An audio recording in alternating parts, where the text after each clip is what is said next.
Tonight on GINO Story Hour, for your consideration, we have The Curious Curse of Christopher Case. Once upon a time, in a world where culture was driven by music, rock and roll, grunge, and hip-hop were all fighting for the top spots on the chart. The year was 1991, and Nirvana, Pearl Jam, U2, and A Tribe Called Quest all put out blockbuster albums. On the opposite side of that coin, there was the most hated music of all time, what we were all forced to listen to in the elevators and dentist appointments we went to as children. Muzak. Muzak was an instrumental cover of soft rock songs. With a universally hated reputation, it was time to breathe some new life into their brand. The company found their star, a new program director. His name, Christopher Case. He was a former radio DJ from North Carolina. His life was music. Besides modern music, he had a passion for ancient music, specifically Egyptian. Christopher excelled at his job, but not so much in his private life.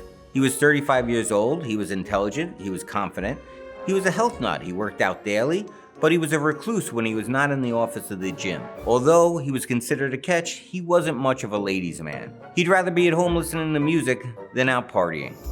In April of 1991, Christopher flew to San Francisco for a work convention. While attending a networking dinner on April 11th, he'd met a mysterious woman that caught his attention. She was a beautiful woman, about 20 years his senior. This woman shared his obscure interest in ancient Egyptian music. These two peas in a pod hit it off instantly, according to Christopher's work associates. Throughout the evening, they continued the conversation, but she was more flirty than he was. He continued picking her brain about ancient music. However, she was more interested in getting him back to her place to check out the albums in her private collection, if you know what I mean. Oh, yeah. He politely turned her down multiple times, steering the conversation back to music. She continued the advances aggressively, and his creep meter was now on full alert. Christopher knew it was time to wrap it up. He tried to be polite and use the excuse that he had an early flight in the morning. Do you know that saying, hell hath no fury like a woman scorned? As he says goodbye to her, her agitation of being turned down comes to a boiling point, to which she announces to him and all that were within earshot, "You are going to regret ever turning me down. I am a powerful witch, and you will be dead within a week's time."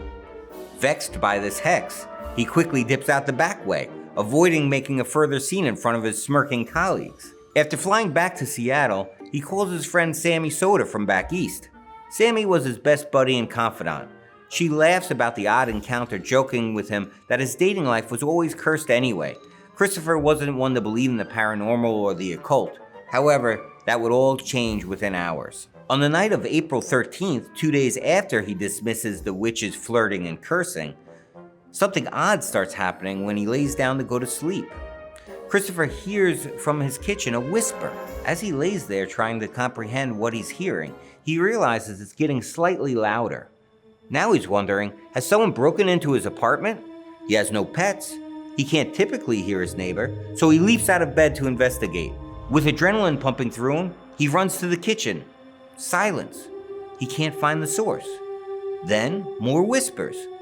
He grabs a steak knife and he goes over to the laundry room, and he listens with his ear to the door. When he begins to hear the ominous whispering again, he throws open the door, knife in hand raised like he's Norman Bates, and slashes into the thin air. The only thing he's cutting through is silence, as the whispers ceased. Then from the periphery of his vision, he sees the shadow of someone bolting across his apartment. Christopher runs back to catch the intruder, but the shadow man vanished. Like a parent trying to make a scared child feel better, he checks under the bed. He opens every closet. He turns on every light. He makes sure that the doors are bolted. He's confident that he's alone. Then, the whispering starts again. This time it's coming from his bedroom. Seconds later, he sees another shadow moving from across the living room. He's amped up, but he's not particularly scared because he's a logical person. He spends the entire night running around his 2-bedroom apartment chasing down shadow demons and witch whispers. I'd hate to live downstairs from this guy. Morning breaks and he's on zero sleep. He picks up the phone and then calls his buddy Sammy again. This time he's not yucking it up about the cursing conjurer. He's calm, but concerned, and questioning whether he's hallucinating. Sammy, not sure what advice to give, assures him he just needs to get some sleep. On the 15th, she gets another phone call. This time, he's really spooked. He tells her he's been able to see the shadow people better by walking towards them but not looking directly at them. The whispering also continued throughout the night, although he could never find the source. At this point, he's on no sleep for 48 hours. He promises Sammy he'll get some sleep. That night, he is dead set on just closing his eyes and shutting out the whispers. Sammy tells him he should call the cops, but Chris didn't know how to explain to them what was happening without sounding like a crazy person. Christopher drifts off to sleep quickly. He's awakened abruptly in the middle of the night. His room is dark, and he's paralyzed. He could only move his eyes back and forth. The whispering starts again. First outside his room, then from his closet, and then from right underneath his bed. Then from out of the darkness, a figure emerges and wraps his shadowy man hands around Chris's throat. Chris is lifted off the bed by his neck, gasping for breath. Hanging in the air, the invisible intruder choke slams him down on the bed like he's the Undertaker at King of the Ring. He's still paralyzed, and within seconds, he passes out. When Chris wakes up the next morning, he realizes it wasn't all a nightmare. There's blood all over his sheets, and upon quick inspection, he sees that his neck is all bruised and that there are razor-like cuts on the tips of his fingers. He knew he needed help. He heads down to his local religious bookstore and he says to the owner, "I need a dozen crucifixes dipped in holy water, stat." When asked what he needed them for, Chris replied that he was being attacked by supernatural forces. Taking him seriously, the store owner upsells him on a few books on how to fight against witchcraft. Now Chris is gearing up to battle, Frog Brothers style, picking up boxes of candles and as much salt as he could carry. Chris gets back to the apartment and starts setting up his lines of defense. He hangs the crucifixes on every wall in the house. He sets up the candles. He pours a salt border around the inside and outside of his apartment, preparing for a battle against the forces of evil. He rifles through all the books, making notes in the margins. Then night comes. And for all this prep, nothing helps. His shadow stalker is unfazed by the salt, and the candles just make more shadows to torture Christopher. He's had enough, and he leaves to sleep in a hotel that night, but the whispers follow him. The next morning, Sammy calls him again, but there's no answer because he's at the hotel. Since there were no cell phones, she just kept ringing and ringing his apartment. Helpless from across the country, she calls the police and asks them to perform a welfare check. When the police arrive, there's no answer at the door, but everything they could see looks normal besides the mountain of salt on his doorstep. Peeping in his windows, nothing seems awry, so there's nothing that the police could do. The next day, Sammy comes home from work to a message on her answering machine from Christopher. She's happy to hear his voice, but it's different this time. He's calm and reserved. He sounds defeated.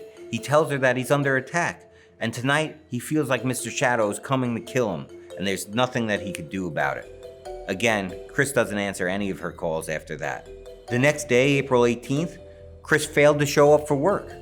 Sammy makes another call to the police, frantic, this time begging for them to make sure they connect with Christopher. This time, officers found his apartment door unlocked. Candles were burning everywhere. They discovered the walls covered in crucifixes, salt lines on the floor leading up to huge piles in the corners. There was ripped out pages of religious texts with handwritten notes scrawled all over them on how to ward off evil. It was like they walked onto the set for the music video, "I'll Be Wrapped Around Your Finger," only instead of finding Sting, they found Christopher, fully clothed and kneeling in a praying position, lifeless in his tub.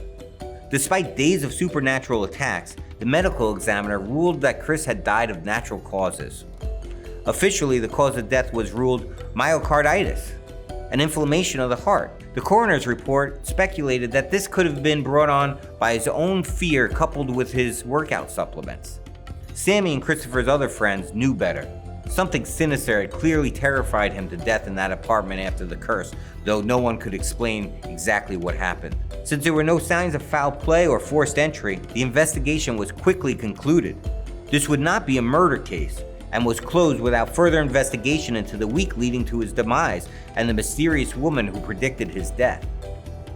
So did Christopher scare himself to death, or did the witchy woman's curse get him? And that's the story of the curious curse of Christopher Case. This week's story is brought to you by CavemanCoffeeCo.com. Get 20% off all your coffee needs by using promo code TheWiFiles.